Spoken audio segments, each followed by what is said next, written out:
Let's get started with our first story. The MMA community is absolutely roasting Ian Garry after new footage surfaced, showing something fans are calling strange, cringy, and even embarrassing. In a video shared online, Ian Garry revealed that he has a large framed photo hanging in his bedroom. A photo of himself trying to submit Shavkat Rakhmonov with a rear naked choke during their fight last December. Now, if you're surprised to hear that Garry is getting lit up for this, then you probably haven't been following the MMA scene too closely, because Ian Garry has been one of the most talked about, criticized, and memed fighters on the roster over the past year. From his unique personality to his controversial relationship with his wife, to his often over-the-top confidence, Garry has become a polarizing figure in the fight game. But this might be his strangest move yet. Let's back up a bit. Garry faced Shavkat Rakhmonov at UFC 296 last December, and to his credit, he did something no other man had done. He went the full distance with one of the most feared and dominant welterweights in the sport. While Garry lost the fight by unanimous decision, he had some decent moments, including one where he briefly got Rakhmonov's back and attempted a rear naked choke, but he didn't finish it. He didn't win, and yet he framed that exact moment and put it in his bedroom. In the now viral video, Garry says, "Every morning I wake up, this is my bedroom. I get up out of bed, I see a beautiful photo of my baby boy, my wedding photo, and this bad boy. Every day I see this and it aggravates me." He claims it motivates him, that seeing the moment where he was close, but ultimately failed, reminds him to push harder. And while some fans understood the sentiment, the majority of the internet was not buying it. Social media exploded with savage comments mocking Garry. One fan wrote, "LOL, his marriage is a failure just like his fight against Shavkat." Another posted, "I'm really looking forward to Prates beating the shit out of this guy." A third said, "Why would he hang a picture of himself hugging another man in his bedroom? That just adds to his weirdness." Someone else chimed in, "He's acting like he won. That kind of mindset is gonna get him folded by Prates next week.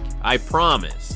Another brutal jab read, "You got the most important moment of your career, which you failed to win. Framed? Weird."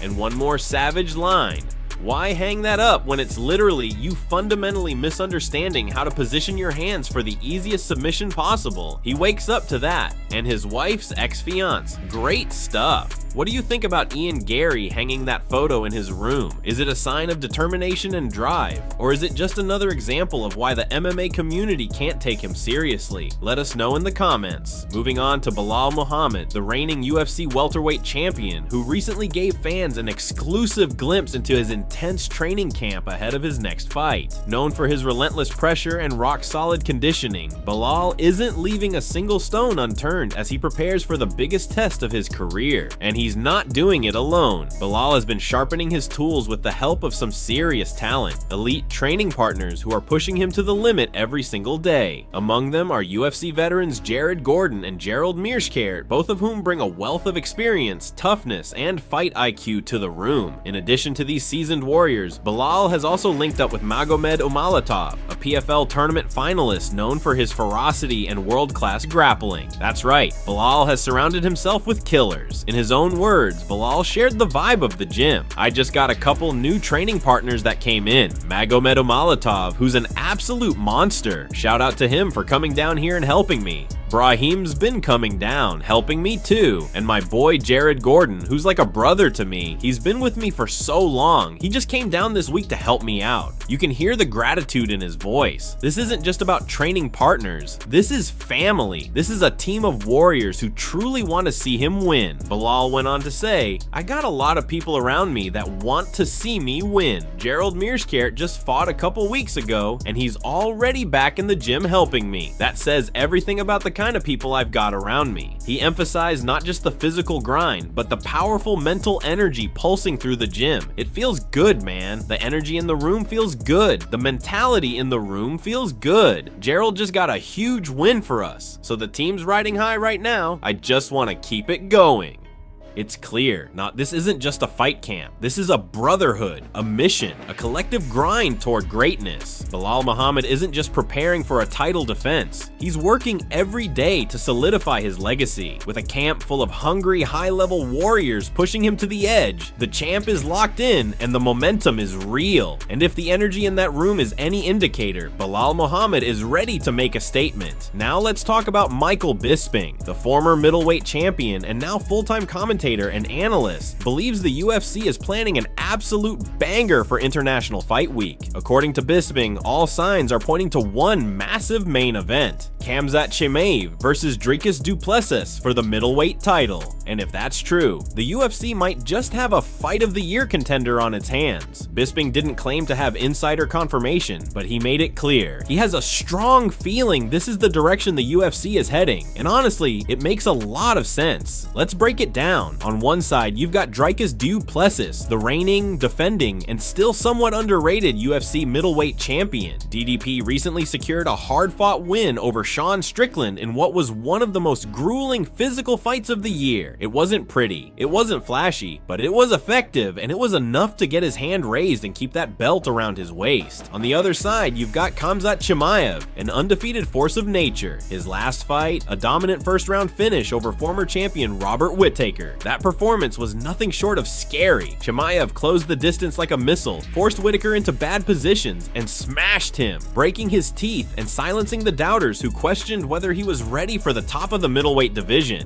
And now, the stars seem to be aligning. Khamzat versus Dricus would be a stylistic clash between two completely different approaches to combat. Chimaev is explosive. He thrives in the chaos of the early rounds. When the bell rings, he comes forward immediately, blending elite wrestling with savage ground and pound. If you're not ready, you're going to get steamrolled, but Dricus Du Plessis is built different. He doesn't look like your typical technician, but don't let the awkward style fool you. DDP is effective. He's tough, he's durable, and more importantly, he's dangerous late in fights. As the rounds go on, his confidence grows. His awkward movements become harder to predict, and his gas tank, it's surprisingly deep for a man his size. This is what makes the potential matchup so compelling. If Khamzat doesn't finish DDP early, we could be looking at a complete momentum shift. We've seen it before. Khamzat tends to slow down in later rounds, and Dricus, that's when he comes alive. Bisping said, "Look, I don't have insider info from the UFC, but I just have a feeling this is the fight they're setting up. The way Khamzat took out Robert Whittaker, crushing his teeth like that, it sent a message. The guy's undefeated. He hasn't been too active, sure, but that performance, he deserves a title shot." He added, "And I think Dricus would be his toughest test by far." That might sound obvious since he's the champ, but still, Khamzat's blown through most guys, Burns, Usman on short notice. But over 5 rounds? I'd actually favor Dricus in that matchup. International Fight Week might just deliver a war for the ages. Meanwhile, Khamzat Chimaev has officially confirmed that his long-anticipated title fight is happening, and he's not wasting any time. Speaking to Russian media during his recent stop in Abu Dhabi, the undefeated warrior revealed that he's already deep into training camp and laser-focused on dismantling Dricus Du Plessis. And in true Khamzat fashion, he didn't just stop there. He dropped a bombshell that shook the MMA world. Khamzat revealed that none other than Jon Jones, the heavyweight king and arguably the greatest fighter of all time, will be joining him in camp. That's right, the Chechen Wolf and Bones Jones training together under one roof. Khamzat didn't hold back in his comments. "This is his peak now. You could say he is a bad version of me. I'll be back soon and take him down. For me, he is easier than other fighters. Sean Strickland gets up well. Dricus is a wrestler, but more physical. We have the technique. Wrestling, counter wrestling, will take him down and hold him." He went on to say, "I spoke to Jon Jones this week. He will be coming here and we'll train together." Let that sink in. The most dominant welterweight and middleweight destroyer of recent years, preparing for a title shot alongside the most decorated light heavyweight and now heavyweight champion in UFC history. This isn't just training, this is the assembling of a super camp. And it's not just the fans paying attention. Joe Rogan weighed in on the potential Chimaev vs Dricus showdown on the JRE Fight Companion, and he had high praise for Khamzat's world-class grappling. Khamzat's wrestling is some of the very best in the sport, Rogan said. He shoots from absurd distances and somehow still gets to your legs like it's nothing. But Rogan didn't crown Khamzat just yet. Instead, he posed the million-dollar question: can Dricus stop the takedown? Because with Khamzat, it's not just about raw aggression, it's about perfectly timed explosions, those freakish bursts of speed, and his ability to close distance like no one else in the game. Rogan also pointed out something many fans have been thinking: middleweight might be the true home for Khamzat. No more killing himself during brutal welterweight cuts. No more compromised cardio. At 185, we may see a fully optimized version of Chimaev, one with better gas, better strength, and even more ferocity. With Dana White already showing signs of green lighting this fight and Jon Jones preparing to train alongside Khamzat, it's clear the middleweight division is on the verge of a massive shakeup. And if Chimaev gets his hands on the belt, a new era could begin. And speaking of Dana White, the UFC boss recently shared a wild story from his younger, more chaotic days. While appearing on Stephanie McMahon's podcast, Dana opened up about a brutal altercation that left him with permanent damage. He says it's the reason he lost hearing in his left ear. Now, if you know Dana White, you know he's never been one to shy away from confrontation. But even by his standards, this story is insane. According to Dana, he got jumped by not one, not two, but by around 30 guys all at once.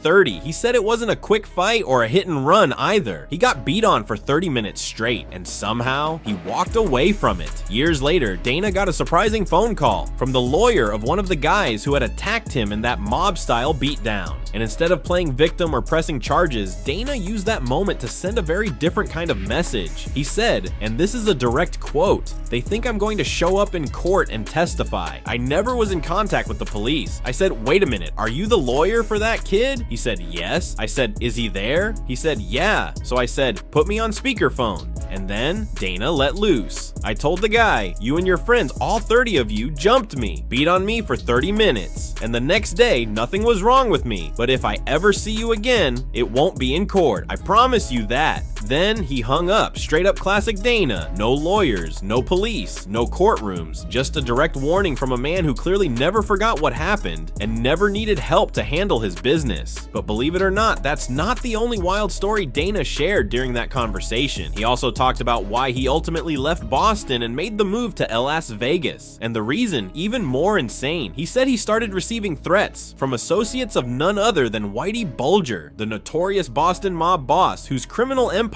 ran deep in the city. Whitey's crew was no joke, linked to extortion, racketeering, murder, you name it. So when people connected to that world started threatening Dana over some business disputes, he decided it was time to get out. Dana packed up, left town, and moved to Vegas. The rest, as they say, is history. From a kid getting jumped in Boston to a guy being threatened by mobsters to now running a multi-billion-dollar fight promotion? That's a crazy life arc, and honestly, it's no wonder Dana built the UFC into what it is today. He's seen real violence.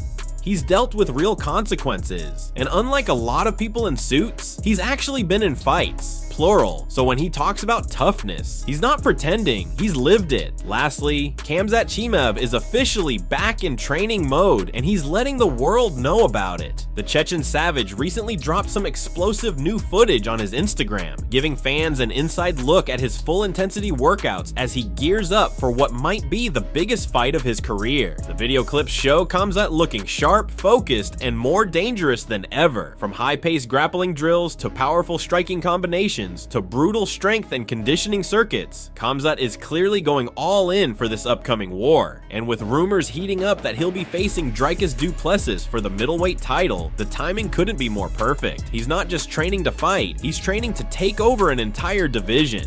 You can see it in his eyes, that same fire, that same intensity that made the world take notice when he first burst onto the UFC scene. Except now, he's even more experienced, even more refined, and this time, he's coming for gold. But the question remains, what are your predictions for Khamzat versus Dricus Du Plessis? Will DDP, South Africa's pride and the current middleweight champion, be able to weather the storm? Will his toughness, awkward style, and underrated grappling be enough to keep the wolf at bay? Remember, Dricus is no stranger to chaos. He's been in some gritty wars, and he's proven time and time again that he can take a shot and keep moving forward. But on the other hand, we're talking about Khamzat Chimaev, a man who's walked through everyone the UFC has put in front of him, a man who's never taken a step backward. When he comes forward, it's like a freight train with a wrestling pedigree, a killer instinct, and zero hesitation. If Khamzat gets his hands on you, it's a matter of seconds before you're on the ground, drowning in pressure. And with the added rumors that Jon Jones is joining Khamzat's training camp, the stakes are even higher. That kind of mentorship? That level of preparation? It's no joke. This could be the most dangerous version of Khamzat we've ever seen. So what do you think?